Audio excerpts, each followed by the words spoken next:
Welcome to SunnySpeaks, here again with another review for you, and you.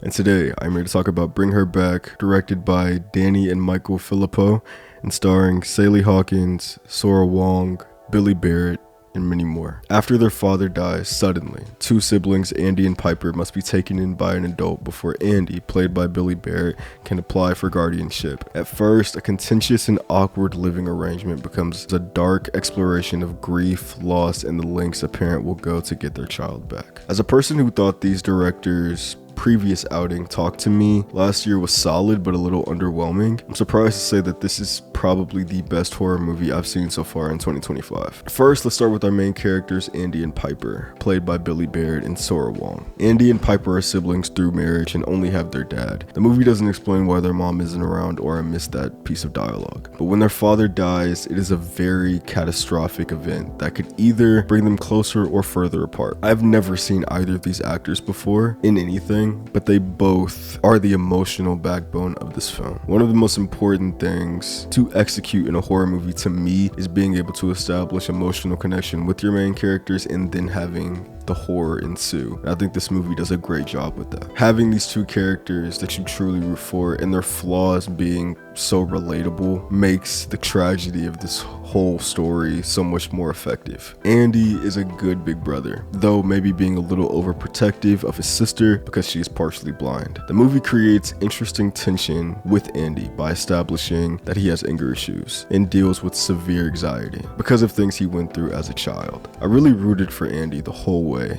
and definitely could identify with some of his struggles and negative traits. I think Billy Barratt did a great job going through the range of emotions his character had to in this film. Andy experiences some horrible things throughout this journey, and like I said, I've never seen this actor before, but I think he did a really great job, and I'm very curious what his career has in store moving forward. Sora Wong as Piper is really the heart of this film. Piper is quick, funny, smart, caring, and doesn't want her partial blindness to define her life. Piper is one of those characters that goes under the too good to be true category. Sora Wong does a great job being this light in a very dark tale, and the way people move around her, trying to either support or manipulate, all feels more earned when coupled with her performance. Again, never seen her before, but very curious where she goes from here. The chemistry between these two is the highlight of all the performances in this film to me. Andy and Piper have such a beautiful dynamic that is not only is believable, but so lovable. I really appreciated the writing in this film because it helped me connect with these characters so quickly, which got me very excited for the horror and got me also kind of protective over these kids I'm watching on the big screen. So when Sally Hawkins' character Laura is introduced to take care of them,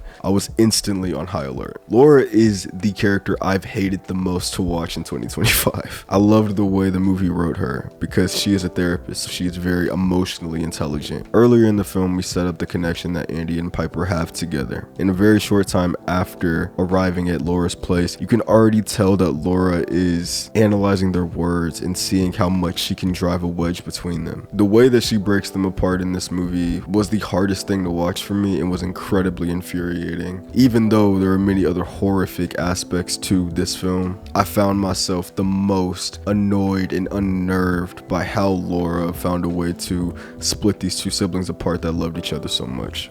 Despite the insane horror this film possesses, Laura's effect on the two siblings' relationship is the true tragedy to me. Sally Hawkins as Laura does a great job playing this character, and even though I hated her the entire time, honestly, the movie does try to give you some sort of context and some sort of understanding and sympathy towards Laura, especially in the way that she treats Piper, while all of her darkness is really reserved for Andy. God, I hated her so much, and I think that is very intentional. Now, let's talk about the horror and scares, because there are a good amount of them. This movie is under the cults and cannibalism horror umbrella, and though the cult aspect is kinda light, the cannibal shit is pretty intense. What's cool about the Philippou's directing style is their emphasis on practical effects. So when it comes to the big scare moments, they go all out and keep focus on the most disturbing aspects of the scene. Jonah Wren Phillips plays Oliver, Laura's son. He is the catalyst for most, if not all, of the horror that transpires in this film. He did such a great job being so creepy and so sad at the same time. His stares also were so off-putting, and whenever Oliver wasn't on screen, I was terrified of when he'd show up next and to what he might do to Andy or Piper. The cinematography for me is the highlight overall in this film. Headed by Aaron McCliskey, thought this movie looked beautifully gothic throughout. I loved the way the movie played with focus, especially